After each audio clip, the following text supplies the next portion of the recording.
सुशीला नाम की एक लड़की अपनी माँ के साथ रहती थी। जब वो 2 साल की थी तभी कुछ बड़ी बीमारी के कारण उसके पिता की मृत्यु हो चुकी थी और तभी से सुशीला की माँ मीरा नौकरी कर अपनी बेटी का ख्याल रखती थी। सुशीला बड़ी ही सीधी सादी लड़की थी। आज वो 14 साल की पूरी हो चुकी थी। उसका जन्मदिन था तो मीरा सुशीला के बर्थडे का केक और बच्चों के लिए कुछ खाना लेने के लिए बाहर जाती है। जाते जाते वो सुशीला से, सुशीला बेटी मैं थोड़ी ही देर में वापस आती हूँ, तब तक उस टेबल पर तुम्हारा गिफ्ट रखा है, उसे खोलकर देखो तुम और जल्दी से तैयार हो जाना। मैं आने के बाद हम दोनों मिलकर केक काटेंगे। अरे वाह, माँ तो मेरे लिए सरप्राइज लेकर आई है, मैं अभी देखती हूँ। मीरा हंसते हुए वहाँ से चली जाती है। लेकिन जब वो घर से निकलती है तो उसे क्या पता था कि आखिर सुशीला की जिंदगी में क्या लिखा है। मीरा हंसते हुए तो निकलती है लेकिन कभी वापस नहीं आ पाती। एक बेधुन होकर गाड़ी चलाने वाले ड्राइवर के गाड़ी से रोड एक्सीडेंट में उसकी मौत हो जाती है। दूसरी ओर सुशीला तैयार हो जाती है और अपनी माँ की राह देखते देखते, अरे ये माँ अभी तक क्यों नहीं आई? मेरे साथ साथ मेरे सारे दोस्त भी माँ की राह देख रहे हैं, कहाँ रह गई ये? अब रात हो चुकी थी तो सुशीला के सारे दोस्त घर चले जाते हैं और सुशीला अपनी माँ की राह देखते देखते वैसे ही भूखी प्यासी सो जाती है। सुबह उठते ही उसे सारी बात पता चलती है। वो बहुत मायूस हो जाती है। तभी उसकी चाची रमा उसके चाचा राघव से, अब इस कलमुही को हमें ही पोसना पड़ेगा, इतनी महंगाई में कैसे होगा हमारा? अरे रमा, क्यों चिंता करती हो? भैया भाभी ने जो कमाया है वो उसकी शादी तक। हाँ, मैं ही गलत हूँ। उन्होंने खजाना कमा कर रखा है ना उनकी लाडली के लिए। एक तो उसे हॉस्टल या फिर अनाथ आश्रम में डाल दो आप। हाँ नहीं तो। तभी रमा और राघव की सारी बातें उनकी बेटी श्यामा सुन रही थी। अब राघव रमा की बातें सुनकर गुस्से में बाहर चला जाता है। बाहर जाते ही श्यामा अपनी माँ से, अरे माँ, ये क्या कर रही हो तुम? कब से तो पापा के पीछे लगी हो, एक काम वाली लगाओ, एक काम वाली लगाओ, मेरी कमर टूट रही है काम करते करते। अब आपके सामने इतनी अच्छी नौकरानी है, क्यों भूल रही हो आप? क्या? ये तुम क्या कह रही हो?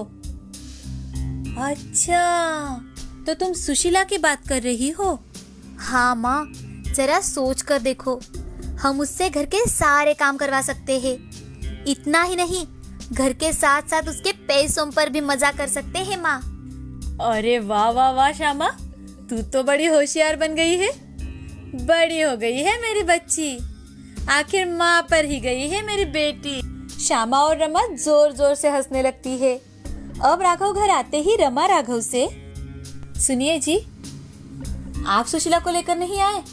सुशीला को यहाँ लाने के लिए क्या तुम सच में मान गई हो? हाँ, मैं तो शैतान ही हूँ ना। अरे नहीं, मुझे ऐसा नहीं कहना था। अब राघव खुशी खुशी जाकर अपने भाई के बेटी को अपने घर लेकर आता है। दूसरे दिन सुबह उठते ही रमा सुशीला से, अरे ओ करमजली, अब क्या सोती ही रहेगी क्या? उठ, घर के सारे काम करने हैं। क्या तेरे माँ बाप आएंगे क्या? सुशीला हड़बड़ाकर उठती है और अपने चाची से, चाची, क्या मुझसे कोई गलती हो गई है क्या?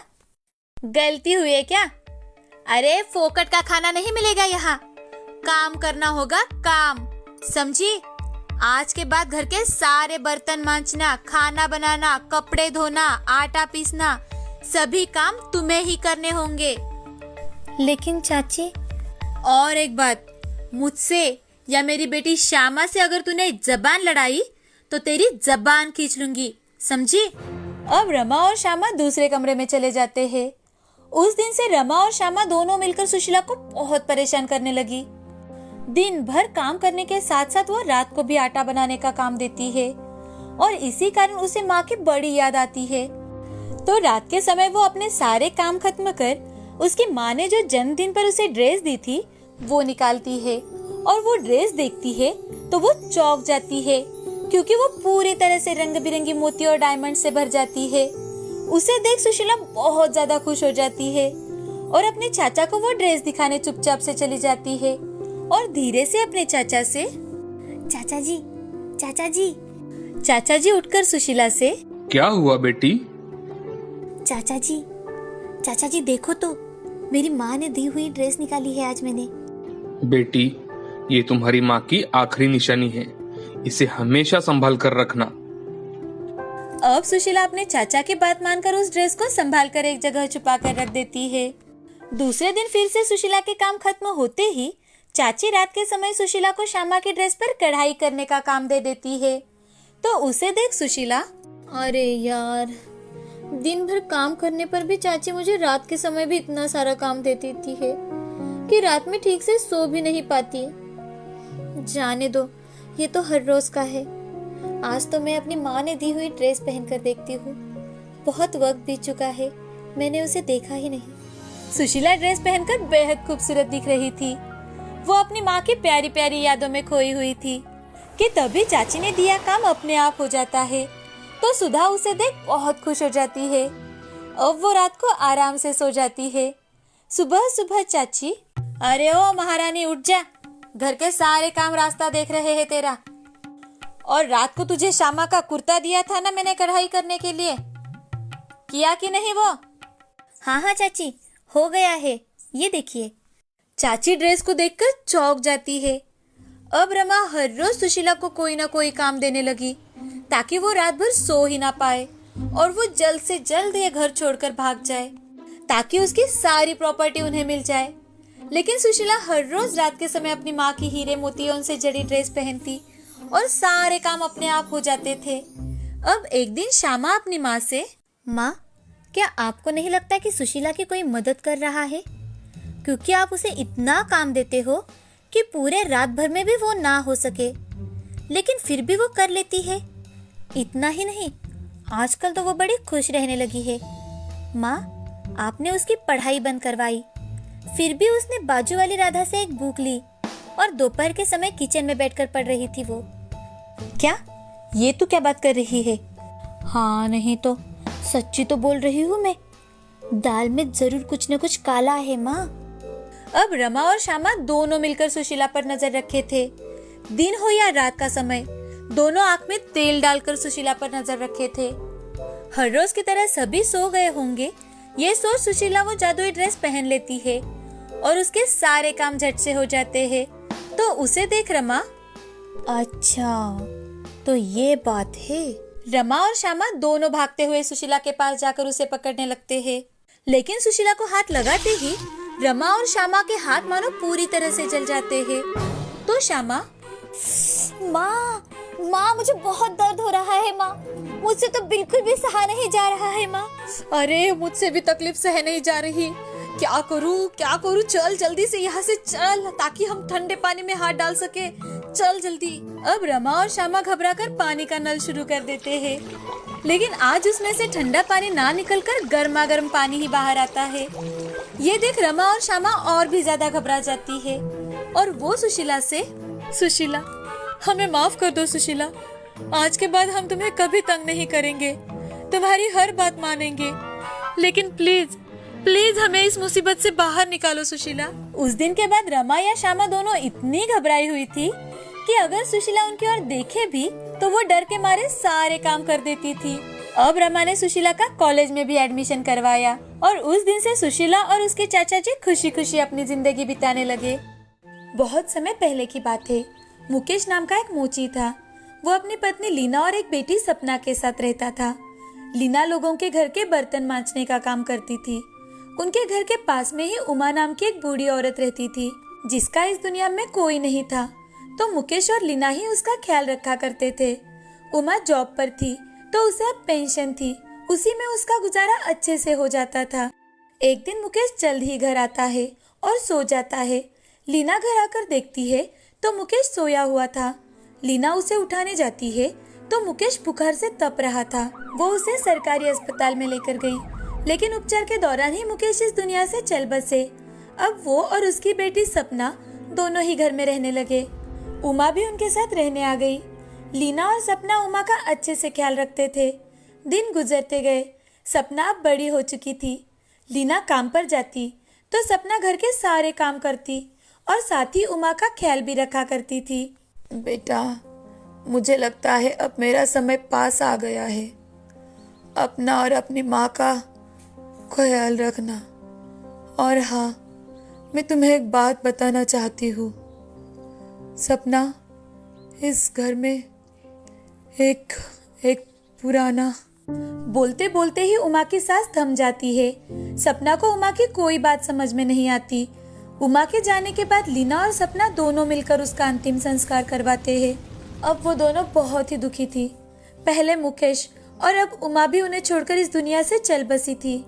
अब लीना सपना की शादी के बारे में सोचने लगी। लीना गरीब तो थी, लेकिन उसकी बेटी सुंदर के साथ साथ पढ़ी लिखी भी थी, तो सपना के लिए अच्छे अच्छे रिश्ते आने लगे थे। लेकिन पैसों पर बात आकर फिसल जाती थी।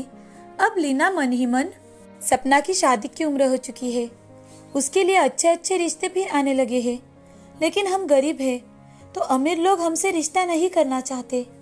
क्या करूं, कुछ समझ में नहीं आ रहा। सपना अपनी माँ को सोच में पड़ा देख। माँ, क्या सोच रही है आप?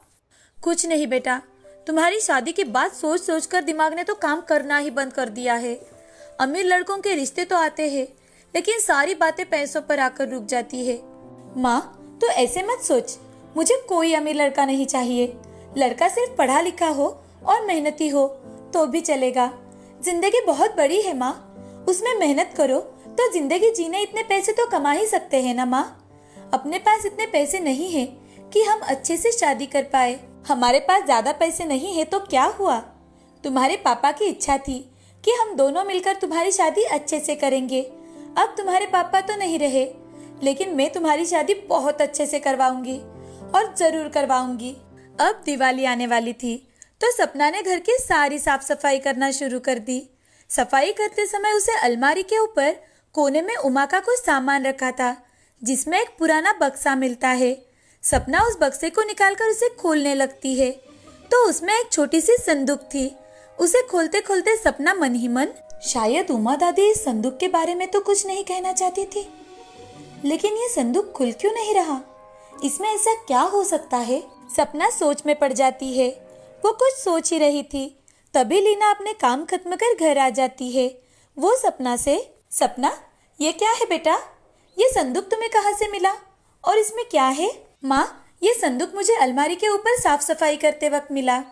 उमा दादी के सामान के पास था, लेकिन ये खुल ही नहीं रहा। न जाने कैसे खुलता है ये। दोनों सोच ही रहे थे कि अचानक से संदूक अपने आप खुल गई। संदूक के अंदर चमचमाती सोने की साड़ी थी। उस साड़ी को देख सपना और लीना की आंखें चमक उठी। वो चौंक गई। उन्हें कुछ समझ में आए तभी एक आवाज आती है, मैं एक जादुई सोने की साड़ी हूँ। तुम मुझसे जो भी चीज मांगोगी वो तुम्हें मिल जाएगी। उसका उपयोग लोगों की भलाई के लिए करना। लालच में आएंगे तो इसका सारा जादू खत्म हो जाएगा। आपकी जो भी तकलीफ हो मुझे बताइए, मैं उसे दूर कर सकती हूँ। अब सपना और लीना एक दूसरे की ओर देखने लगे। उनका नसीब अब पलट चुका था। वो दोनों ये सुनकर बहुत खुश हो जाती है। सपना जो भी चीज उस सोने की साड़ी से मांगती वो उन्हें तुरंत ही मिल जाती थी। धीरे धीरे लीना और सपना के सारे दुख दूर हो जाते हैं। अब उन्होंने रहने के लिए एक नया अच्छा घर बनाया। सपना के लिए अमीर लोगों के रिश्ते आने लगे थे। जादुई सोने की साड़ी आने के कारण हमारी सारी मुश्किलें आसान हो गई है। अब मेरी मन की इच्छा भी पूरी होगी। मैं सपना के लिए अच्छा सा लड़का देखूंगी। कुछ ही दिनों में अच्छा सा लड़का देखकर लीना ने सपना की शादी करवा दी। प्रथम एक सच्चा, मेहनती और ईमानदार लड़का था। शादी के 2-3 साल बीत जाने के बाद सपना ने प्रथम को सारी बातें बता दी। ये सुनकर प्रथम, अरे सपना, ये तो बहुत अच्छी बात है। हम तो इससे बहुत लोगों की मदद कर सकते हैं। अब भगवान की कृपा से हमारे पास कुछ भी कमी नहीं है। इस जादुई सोने की साड़ी से हमें जो भी मिलेगा हम सब गरीबों में बांट देंगे। इतना ही क्यों ना, हम उसके साथ साथ अनाथ बच्चों के लिए ऐसा आश्रम भी बनवा सकते हैं जहां उन्हें अपने माँ पिता की कोई कमी न हो।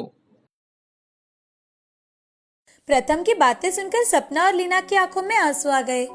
हाँ, हमने गरीबी के दिन देखे हैं, तो वक्त की रोटी कमाने के लिए भी बड़ी मेहनत करनी पड़ती है, लेकिन फिर भी कुछ मिलता है, कुछ नहीं मिलता। मेरे पिताजी की जान भी इसी कारण गई है, और अगर हमारे कारण कोई 2 वक्त की रोटी खा सके, इससे अच्छी बात क्या हो सकती है। उसके बाद से सपना जो कुछ भी जादुई साड़ी से मांगती वो सब कुछ जरूरतमंद में दे दिया करते थे। लीना, सपना, सपना के सास ससुर और प्रथम हंसी खुशी एक ही घर में एक ही साथ रहने लगे। सपना के सारे सपने पूरे हो चुके थे। उन्होंने अनाथ बच्चों के लिए एक आश्रम बनवाया और उसमें उनके खाने से लेकर पढ़ाई तक की सारी जिम्मेदारियां प्रथम और सपना ने अपने ऊपर उठा ली। इस कहानी से हमें ये सीख मिलती है कि अचानक से सब कुछ मिल जाने के बाद भी हमें हमारे गुजरे दिन याद रखने चाहिए, क्योंकि इंसान के पास जब पैसा आता है तो वो पूरी तरह से घमंड से भर जाता है। अगर हम परिस्थिति की जागरूकता रखें तो हम बहुत ही खुश रह सकते हैं।